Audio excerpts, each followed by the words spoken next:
You have the depth at each position where you could play the game, right? The reason that the practice squad is 16 instead of 12, what it was supposed to be in the CBA, is to cover situations like this. And what we got to realize, like, this year ain't supposed to be fair, right? This year isn't about being fair. This year is about being smart. This year is about following the protocols that not only protects the people inside your building, but the people that you play against, which honestly, we don't have any evidence from like the breakouts that we've seen or the positive tests that we've seen that the actual gameplay adds to the probability of someone testing positive for COVID because of contact. And so when you look at this, if they have enough people to play, if they can field the positions that they need to field, then it is fair for this game to go on, right? It's not going to be a player safety issue, because if Derek Wolfe is talking about the fact that they're not in the building, actually Thursday night is the best night to have a team where the building is closed, because you don't really actually practice.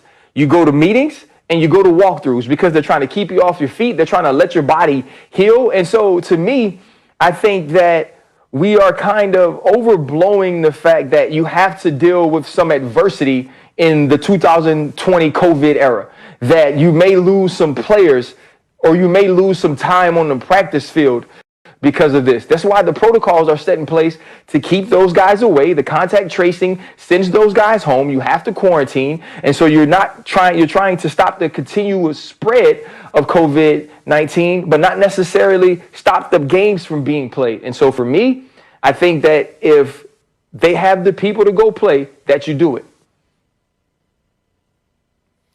Ryan, I like you. You're an easy guy to like. You know all the rules for fighting somehow, right? Like every time there's a team fight, you always go over the rules. Well, look, if this guy approached that guy, then it's okay for the other guy to jump in. I like that. Even if you've never listened to Only Built for Cuban Links until yesterday when I tweeted at you about it, you're still an easy guy to like. Man, I think that's good. That's good. You give me a full report on what you think. You better give me the right answers. But the point is, this is not a difficult thing to figure out here. This is cut and dried. The Steelers have already had to like move their bye week around and disrupt their schedule because the Titans had COVID, right? Because the Titans weren't following protocols. Maybe. Steelers are okay. They're doing what they have to do. But in the spirit of cooperation, and I can't believe I have to talk to you about the team with whom you won a Super Bowl, but in the spirit of cooperation, we all got to get along, make some compromises to get through this season during COVID. Steelers are all right, bet. We will take, we'll play a million weeks in a row, right? This is an undefeated team, and we'll just, we'll postpone the game because the Titans got issues. If it's a health concern, of course you have to postpone the game.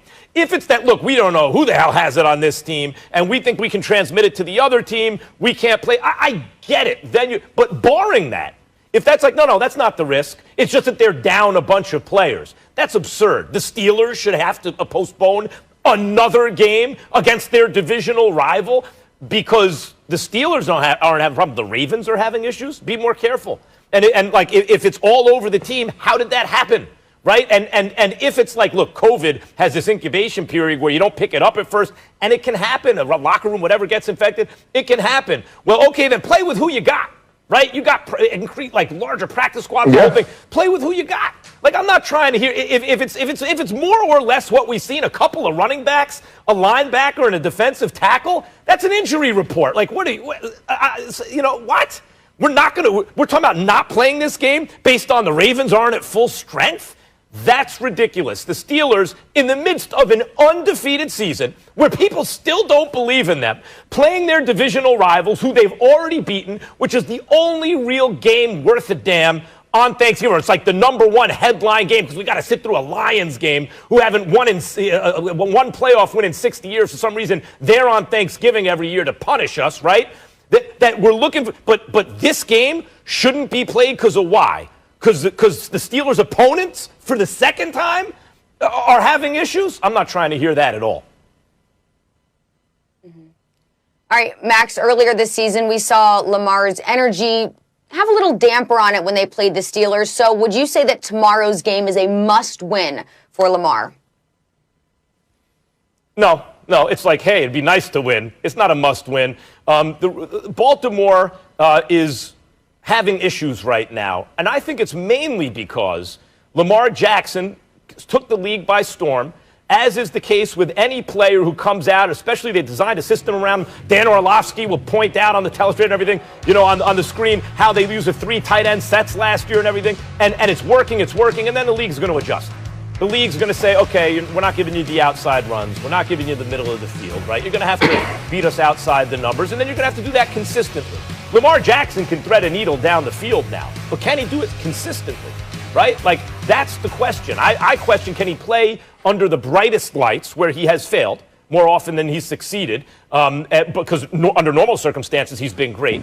And now can he do this consistently? If you come up with a new scheme, as like McVay was like very innovative with the Rams, then the league is going to adjust. Now the question as to whether you were just a kind of flash in the pan or you did something interesting that we'll remember, the difference between that and you turned out to be an all-time great is the league adjusts, now you adjust. And I got news, they're going to adjust again. And you're going to have to adjust again. And what we're seeing right now from the Ravens and Lamar is that adjustment period.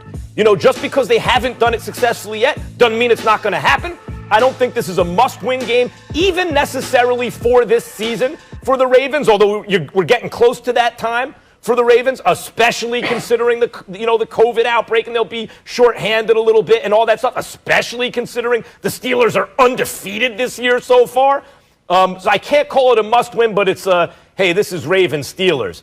The Steelers already got you this season. In this century, that gives them a 1-game advantage over you at this point. Time to get them back. It's that as much as it's a must-win for the Ravens. No, this is. See, you changed the question a little bit. Was it a must-win for Lamar? Well, right. It's not a must-win for the Ravens because the Ravens got like the Jaguars and like the Bengals, and they got very winnable games coming up. So when you think about that, they have the Giants. So they have very winnable games coming up. So they can put themselves back in the playoff hunt. But this is a must-win for Lamar because he got to show that he can show up in these games. Right? And what better way? Your back's against the wall. You just came out after last game and say the Tennessee Titans wanted it more than you. How can the Pittsburgh Steelers want this more than you this week?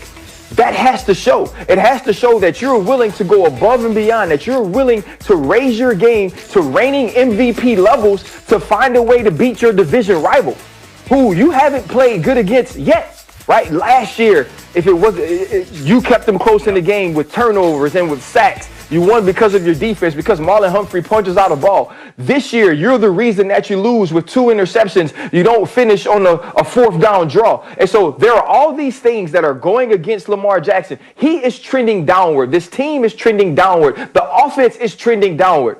This is the week. This is the week you fix all that. If you come out with your backs against the wall, if you come out shorthanded, if you come out with the COVID adversity, and you show people that you are a difference maker, that it doesn't matter what Greg Roman does, that it doesn't matter if Calais Campbell is out, that it doesn't matter if you lost your tackle. Now you have gone out, not only proving something to the world, proving something in your locker room, but proving something to yourself.